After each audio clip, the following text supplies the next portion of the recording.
மறுநாள் உமா நந்தினியை காலேஜ் அனுப்பிவிட்டு சுமார் 10 மணி போல கதிர் வீட்டுக்கு வந்தாள்.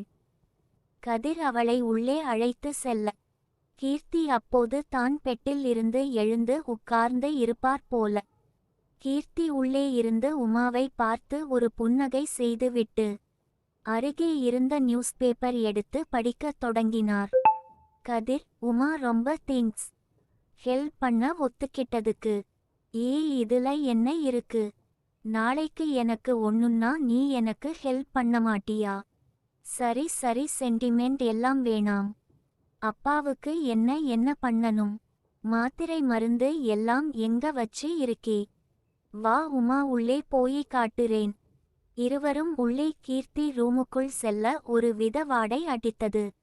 அங்கே கதிர் கீர்த்தியின் மாத்திரை மருந்து சீட்டை எடுத்து காட்டி விளக்கினான். கீர்த்தி அவர்களை பார்த்து கொண்டே உட்கார்ந்து இருந்தார். அதுக்கு அப்புறம் அவருக்கு தேவையான நடக்கும் வாழ்க்கை, அது உபயோகிக்கும் முறை எல்லாம் விளக்கினான். பின் அவரின் அலமாரியை காட்டி அதில் இருக்கும் அவரின் உடையை எல்லாம் காட்டினான். அந்த ரூமில் இருந்த எல்லாத்தையும் பார்த்துவிட்டு அங்கே இருந்த டேபிளில் ஒரு போட்டோ அருகே சென்றாள். அதில் கீர்த்தி, அவருடைய மனைவி, கதிர் மூவரும் சேர்ந்து எடுத்த போட்டோ.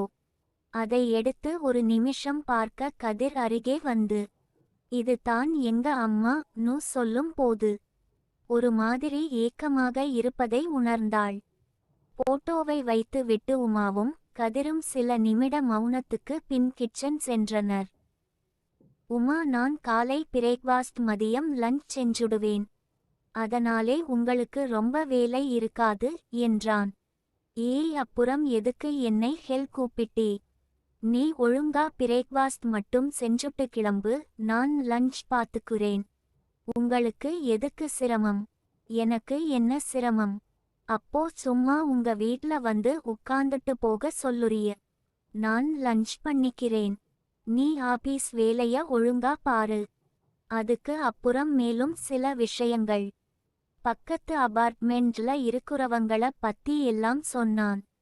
உமா தன்னுடைய மேனேஜர் போன் போட்டு தான் ஒரு வாரம் லீவில் இருப்பதை பத்தி சொல்லிவிட்டு கதிர் நாளை இருந்து ஆபீஸ் வருவதை பத்தி எடுத்து சொன்னாள். மேனேஜர் உமா செய்த உதவிக்கு நன்றி சொல்லிவிட்டு கதிரிடமும் சில வார்த்தைகள் பேசினார். கொஞ்சம் நேரம் கழித்துவிட்டு உமா அவள் வீட்டுக்கு கிளம்பி சென்றாள். அவள் போனதும் கதிர் கீர்த்தி ரூம் சென்று அவரை குளிப்பதற்கு கொஞ்சம் ஹெல்ப் பண்ணினான். அவருடைய ரூமை கொஞ்சம் சுத்தப்படுத்தி விட்டு மீண்டும் அவரை படுக்க வைத்தான். அப்போது கீர்த்தி, டேய் கதிர், கொஞ்சம் பேசணும். என்னப்பா? எனக்கு அவங்க ஹெல்ப் பண்ண வர்றது கொஞ்சம் ஒரு மாதிரி இருக்குடா. அப்பா புரியுது, எனக்கும் வேற வழி தெரியலப்பா. ஹோட்டல்ல மேனேஜர் வேற அடிக்கடி கால் பண்ணி ரிக்வெஸ்ட் பண்ணுறார், கொஞ்சம் அட்ஜஸ்ட் பண்ணிக்கோங்க இப்பா. அவங்கள அப்படி பேசியிருக்கேன்.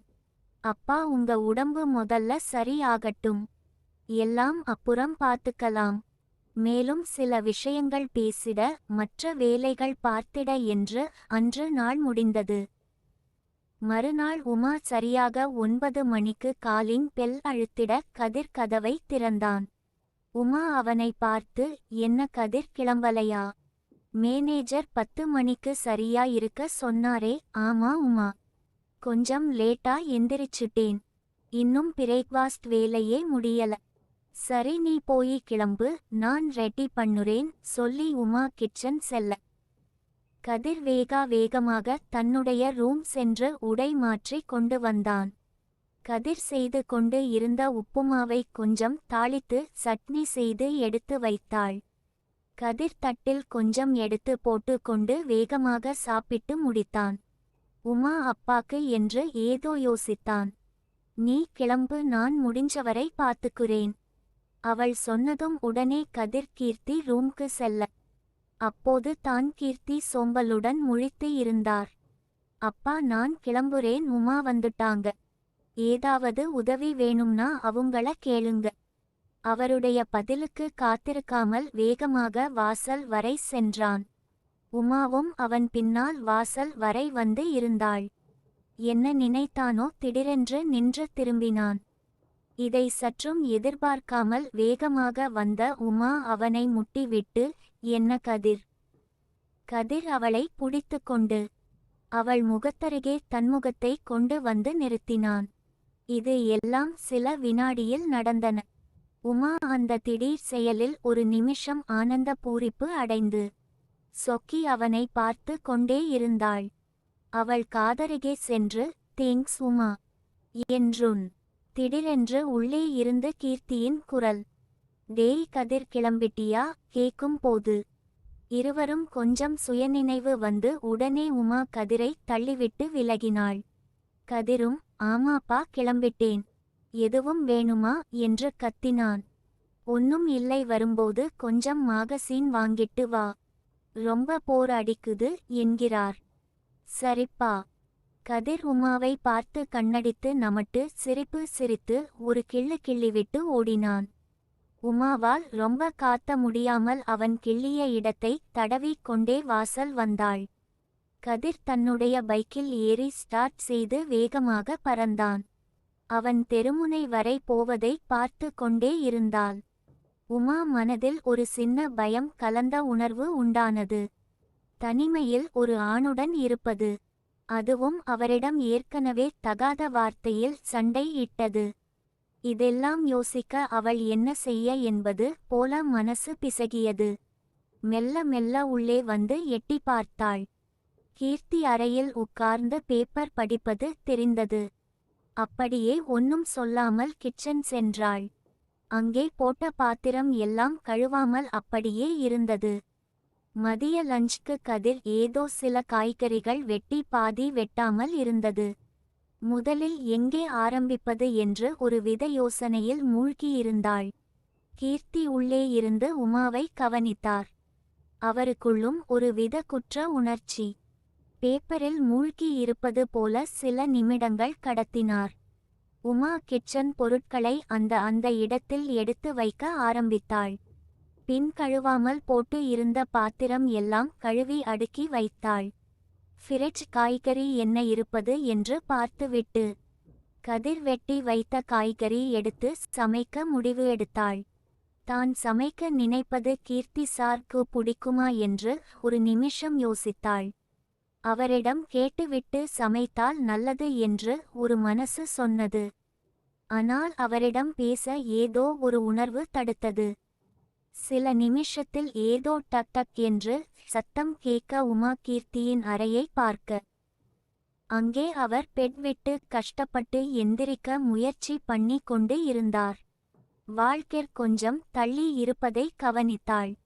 அவளுக்குள் இருந்த ஒரு தடுப்பு உணர்வு.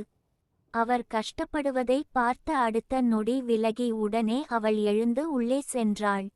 "என்ன சார், ஏதாவது ஹெல்ப் பண்ணட்டுமா?" என்று சில வார்த்தைகள் அவள் வாயில் இருந்து தானாக வந்தது. கீர்த்தி அவளை பார்த்து என்ன சொல்ல என்று தெரியாமல் விழிக்க, உமா அருகே வந்து அவர் கைகளை பிடித்தாள். "எந்திரிக்கணுமா சார்?" என்று அவர் கைகளை பிடித்து கொண்டு கேட்க, கீர்த்தி மறுகை கட்டிலின் பிடியை பிடித்து கொண்டு உன்னி எழ முயற்சித்தார். உமா ஒரு கையை பிடித்து கொண்ட தைரியத்தில் அவர் இப்போது வேகமாக உன்னி எழுந்து நின்றார். உமா அவரை கொஞ்சம் விட்டு விட்டு வாழ்க்கை எடுத்து அவர் முன் வைக்க, அவர் அதை பிடித்து கொண்டு மெல்ல நகர்ந்து பாத்ரூம் சென்றார். உமா அங்கேயே நின்று கொண்டு என்ன செய்ய என்று யோசித்து கொண்டு இருந்தாள். அந்த ரூம் கொஞ்சம் வாடையாக இருந்தது. மெடிசின் வாடை, துவைக்காத துணியின் வியர்வை வாடை, காற்றோட்டம் இல்லாத வாடை எல்லாம் சேர்ந்து இருந்ததை உணர்ந்தாள். ரூமை சுற்றி பார்க்க ஒரு ஓரத்தில் இருந்த ஜன்னலை திறக்க முயன்றாள். ரொம்ப வருஷமாக பூட்டிய ஜன்னல் போல. ஏசி போட்ட பிறகு திறந்து இருக்க மாட்டார்கள் போல. கொஞ்சம் போராடி ஜன்னலை திறந்தாள். மறுபக்கம் இருந்த தூசி அவளை தும்மலிட வைக்க, கொஞ்சம் மூஞ்சியை மூடிக்கொண்டு இன்னும் தள்ளி திறந்தாள். ரூமில் ஒரு வெளிச்சமும் புத்துணர்ச்சியுடன் காற்று வீசி உள்ளே வந்தது. அங்கே கிடந்த நியூஸ் பேப்பர் எல்லாம் எடுத்து ஒரு மூலையில் அடுக்கினார். கீர்த்தியின் பெட்ஷீட் எடுத்து பார்க்க அதில் அவர் வியர்வை வாடை இருந்தது. அதை அப்படியே உருவி எடுத்து கீழே போட்டுவிட்டு அங்கே இருந்த கப்போர்ட்டில் தேடி ஒரு புது பெட்ஷீட் எடுத்து விரித்தாள்.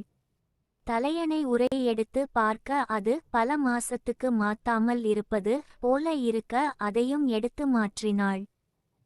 அவள் மாற்றிக்கொண்டு இருக்கும் போது கீர்த்தி பாத்ரூமில் கொஞ்சம் பல் தேய்த்து ஃப்ரெஷ் ஆகி வெளியே வந்தார். உமா ரூமை சுத்தப்படுத்தி கொண்டு இருப்பதை பார்த்து அப்படியே பாத்ரூம் வாசலில் நின்றார். அவர் வெளியே வந்து இருப்பதை பார்த்து உமா, சார் ரொம்ப வாடையா இருந்தது, அது தான் மாத்திட்டேன். கீர்த்தி தன் மனைவி போன பிறகு வீட்டை ஒழுங்கு படுத்த ரொம்ப மெனக்கெடுவது இல்லை. அவளை பார்த்து புன்னகைத்து, தேங்க்ஸ் உமா. அவர் சொல்லும் போது உமாவின் மனதில் இவரை தன்னுடைய காதலனின் அப்பாவா நினைக்கவா, இல்லை என்னோட மகளோட காதலனா நினைக்கவா என்று எண்ணம் வந்து போனது. அவள் என்ன நினைத்து இருப்பாள் என்று கீர்த்தியால் யூகிக்க முடிந்தது. அவராலும் எதுவும் பேச முடியவில்லை. உமா அங்கே இருந்த சிதறிய பொருட்களை எல்லாம் அடுக்கி விட்டு இப்போது ரூம் கொஞ்சம் நீட்டாக இருந்தது. உமா கீர்த்தியை பார்த்து, சார் பிரேக்பாஸ்ட் எடுத்து வைக்கட்டுமா, இல்லை குளிச்சிட்டு சாப்பிடுறீங்களா?